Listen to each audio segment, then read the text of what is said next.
Ada suatu pulau yang seluruh penduduknya dihuni oleh perempuan loh. Dan bahkan di sana juga ada pohon yang tumbuh tapi memiliki buah-buahan seperti manusia loh. Nah lo gimana itu? Saya Pari, welcome to the cerita hari ini. Di video ini saya bakal membahas tentang teori yang masih menjadi misteri di dunia fana ini. Tanpa memperpanjang mukadimah, kita langsung saja ke video yang pertamanya, yaitu Pulau Wak-Wak. Jadi Pulau Wak-Wak ini adalah salah satu misteri paling besar geografi dalam literatur Arab abad pertengahan. Yang membuatnya unik bukan hanya karena lokasinya yang tidak pernah dipastikan, tetapi juga karena kisah tentang pohon yang menghasilkan buah seperti manusia. Pulau yang seluruh penduduknya dihuni oleh perempuan, hingga adanya dugaan bahwa pulau tersebut sebenarnya adalah Sumatera atau Nusantara. Nah, yang benar saja ini. Dan menariknya, kisah ini bukan hanya muncul dalam cerita rakyat saja, tetapi kisah ini juga ditulis oleh para geografer, pelaut, dan ilmuwan Islam antara abad ke-9 sampai abad ke-15. Namun mereka sendiri saling berbeda pendapat mengenai letak pastinya pulau ini. Lalu dari mana pertama kali muncul nama Wak-Wak? Nama Wak-Wak ini mulai muncul dari berbagai kitab geografi Arab sekitar abad ke-9. Beberapa tokoh yang menuliskannya seperti Ibnu Khordadbeh, Buzurg, Ibnu Syahriyar, Al-Idrisi, Al-Khazwini,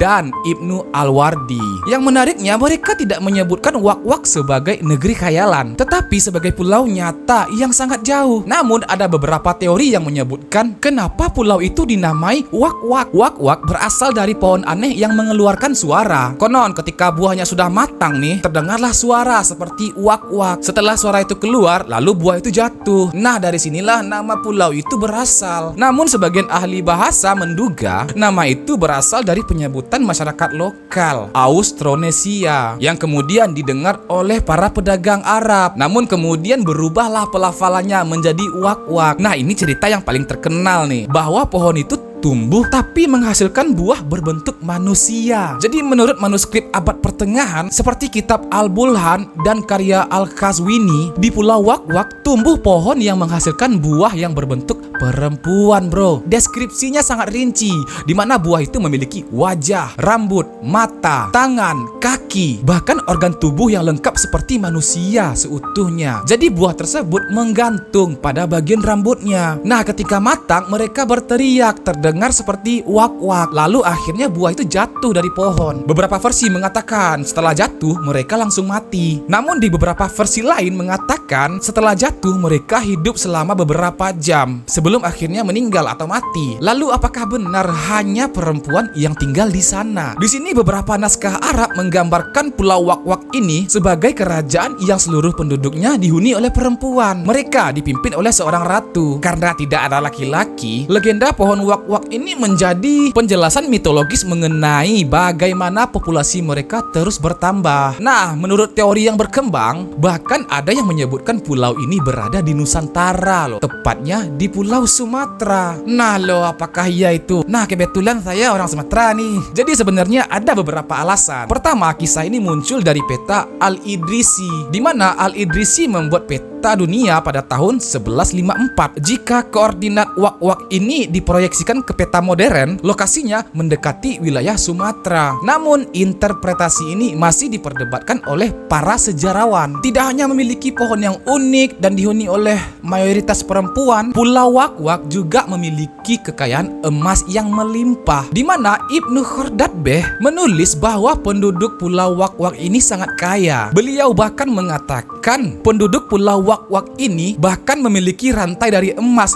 hanya untuk peliharaannya. Nah, deskripsi ini dianggap sangat cocok dengan reputasi Nusantara sebagai wilayah yang kaya akan emas pada saat itu, terutama Sumatera yang dikenal melalui perdagangan emas sejak era Sriwijaya. Jadi pada abad ke-9 hingga abad ke-12, Sumatera merupakan pusat perdagangan dunia. Para pedagang Arab rutin berlayar ke wilayah ini. Jadi semakin jauh suatu daerah dari pusat dunia Islam, Islam, semakin banyak juga kisah fantastis yang berkembang. Jadi banyak ahli berpendapat bahwa legenda Pulau Wak-Wak lahir dari cerita para pelaut, terutama dari pengalaman mereka berlayar ke Nusantara. Jadi selain dari Sumatera, ada teori lain bahwa Pulau Wak-Wak ini berada di Madagaskar karena alasan nama tumbuhan lokal dan adanya jejak pelaut Austronesia. Dan bahkan juga ada spekulasi bahwa pulau ini berada di Jepang karena adanya teori etimologi lama mengenai pelafalan nama. Jadi kajian akademik modern menekankan bahwa Pulau Wak-Wak ini mungkin bukan satu lokasi yang tetap, melainkan simbol bagi tanah yang sangat jauh di timur. Lalu apakah pohon manusia memiliki penjelasan yang ilmiah? Jadi ada beberapa hipotesis seperti pohon pandan. Sebagian peneliti menduga kisah ini terinspirasi oleh pohon pandan yang buahnya memiliki bentuk yang tidak biasa. Saya nggak tahu maksudnya pohon pandan seperti apa. Lalu akar gantungnya juga menyerupai rambut dari kejauhan. Ketika tertiup angin, pohon dapat mengeluarkan suara. Namun dalam sejarah maritim, kisah tentang negeri ajaib sering muncul akibat cerita yang dibesar-besarkan setiap kali berpindah pelabuhan. Namun cerita tentang Wak-Wak ini memiliki kemiripan dengan beberapa mitos dari budaya lain, bro. Seperti Naripon dalam tradisi Buddha, pohon yang menghasilkan perempuan. Jinmenju dalam cerita Jepang, pohon dengan buah berbentuk kepala manusia. Kisah perempuan Amazon dalam tradisi Yunani, negeri yang dihuni oleh para perempuan. Kesamaan ini akhirnya membuat sebagian peneliti menduga adanya pertukaran cerita melalui jalur perdagangan Samudra Hindia. Sementara yang lain melihatnya sebagai contoh motif mitologi yang muncul secara independen dari berbagai budaya. Nah, inilah fakta yang mengejutkan. Cerita tentang Pulau Wak-Wak ini muncul dalam lebih dari 20 naskah Arab abad pertengahan. Jadi pulau ini pernah dimasukkan ke dalam peta dunia, bukan hanya sekedar buku dongeng. Manuskrip-manuskripnya membuat ilustrasi yang sangat rinci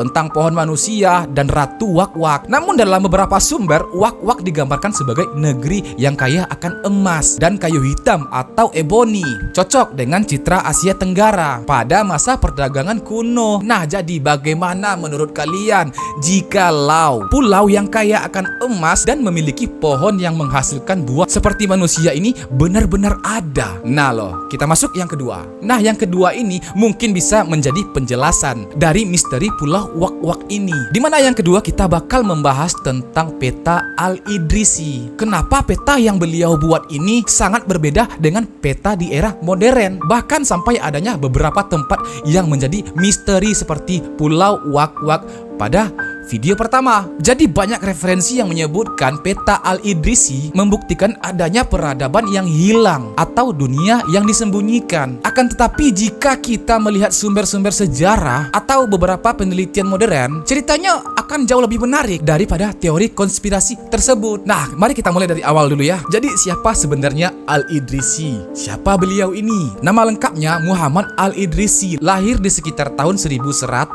Masehi di Ceuta atau sekarang menjadi wilayah Spanyol sampai Afrika Utara. Beliau ini berasal dari keluarga bangsawan Idrisiyah yang masih dikaitkan dengan keturunan Nabi Muhammad SAW melalui Hasan bin Ali. Sejak muda, beliau sangat gemar melakukan perjalanan. Diperkirakan beliau pernah mengunjungi Afrika Utara, Andalusia, Sisilia, bahkan sebagian Prancis dan Anatolia. Nah, perjalanan ini yang membuatnya memiliki pengetahuan geografi yang jauh lebih luas dibandingkan dengan kebanyakan ilmuwan Eropa pada zamannya. Jadi pada abad ke-12, Sisilia berada di bawah pemerintahan Roger II. Yang unik dari Roger II ini adalah beliau ini tidak hanya mempekerjakan ilmuwan Kristen, beliau juga mengundang seperti ilmuwan Arab, astronom Muslim, dokter Yahudi, dan penerjemah Yunani. Karena Sisilia saat itu merupakan pusat pertemuan tiga peradaban besar. Nah, saat itu Roger II ini ingin membuat peta dunia yang paling lengkap yang pernah ada. Tujuannya bukan hanya untuk pajangan, melainkan untuk perdagangan, pelayaran, diplomasi, dan bahkan administrasi kerajaan. Namun inilah bagian yang luar biasa. Al-Idrisi tidak pernah menggambar peta sendirian berdasarkan imajinasi beliau sendiri. Beliau menghabiskan sekitar 15-18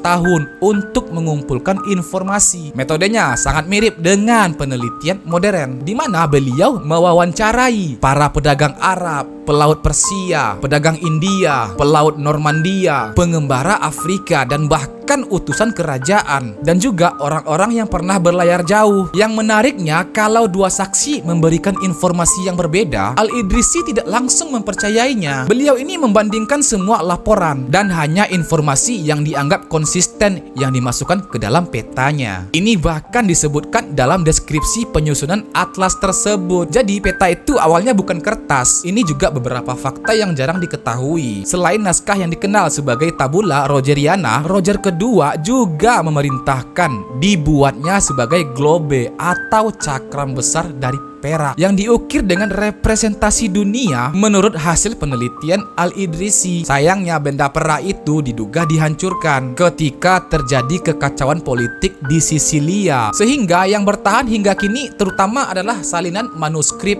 dan peta-petanya. Lalu mengapa petanya terlihat terbalik? Ini mungkin misteri yang paling sering membuat orang bingung, karena di saat itu belum ada aturan internasional bahwa utara harus berada di atas. Namun dalam tradisi kartografi Islam, selatan itu ditempatkan di atas dan utara di bagian bawah. Jadi kalau Anda membalikkan peta Al-Idrisi 180 derajat, bentukannya akan jauh lebih mudah dikenali. Namun ini hanyalah konvensi orientasi, bukan bukti bahwa adanya dunia yang berbeda. Dan mengapa peta Al-Idrisi ini sangat berbeda dengan peta di era modern? Di sini ada beberapa alasan, seperti dunia yang belum dikenal seutuhnya. Jadi pada tahun 1154, orang-orang belum mengetahui Amerika, Australia, Antartika, karena memang belum ada kontak yang terdokumentasi luas dengan wilayah-wilayah tersebut. Dan yang kedua, adanya informasi bergantung pada pedagang. Nah, semakin jauh suatu wilayah, maka semakin sedikit orang yang pernah mengunjunginya. Misalnya, Afrika Utara yang digambar cukup akurat, tetapi Asia Tenggara jauh lebih kabur karena informasi yang diterima jauh lebih sedikit. Yang ketiga, karena belum adanya satelit. Semua informasi berasal dari perjalanan darat, kapal, wawancara, catatan sejarah, bukan dari pengamatan udara. Lalu, kenapa ada negeri yang tidak pernah ditemukan? Inilah bagian yang paling menarik, karena Al-Idrisi hidup pada masa ketika geografi dan tradisi lisan masih berjalan berdampingan. Contohnya seperti seorang pedagang India berkata, di timur ada pulau yang menghasilkan emas. Namun pedagang Persia berkata, di sana ada pohon yang melahirkan wanita. Lalu pelaut Arab berkata, kami mendengar suara seperti wak-wak. Semua cerita itu bisa saja berasal dari lokasi yang sama, tetapi cerita itu telah berubah setelah diceritakan berulang-ulang kali, yang akhirnya lahirlah legenda seperti wak-wak. Jadi peta tersebut bukan sedang menciptakan peradaban baru, melainkan mendokumentasikan apa yang dipercaya oleh masyarakat abad ke-12. Lalu apakah Al-Idrisi benar-benar percaya semua cerita itu? Kemungkinan besar tidak, karena dalam naskah pendamping seperti Nuzhat al-Mustaq fi Ikhtiraq Al-Afaq, di sini dia beberapa kali membedakan informasi yang dianggap kuat dengan laporan yang hanya berasal dari cerita para pelaut. Jadi dengan kata lain, beliau berperan sebagai editor informasi dunia daripada pencipta legenda. Lalu apakah ada peradaban yang hilang? Ini pertanyaan yang sering muncul. Jawabannya, menurut sejarah tidak ada bukti bahwa peta Al-Idrisi mencatat peradaban maju yang kemudian hilang. Yang ada justru adalah kerajaan yang berganti nama, kota yang hancur, pulau yang salah diidentifikasi, dan legenda yang berkembang karena keterbatasan informasi. Misalnya seperti Pulau Wak-Wak. Jadi belum tentu Pulau Wak-Wak ini benar-benar satu pulau. Bisa jadi Jepang, Filipina, Indonesia bahkan. Atau gabungan cerita tentang beberapa kepulauan. Lalu mengapa orang-orang menganggapnya misterius? Karena peta ini berada di masa transisi. Bayangkan, di satu sisi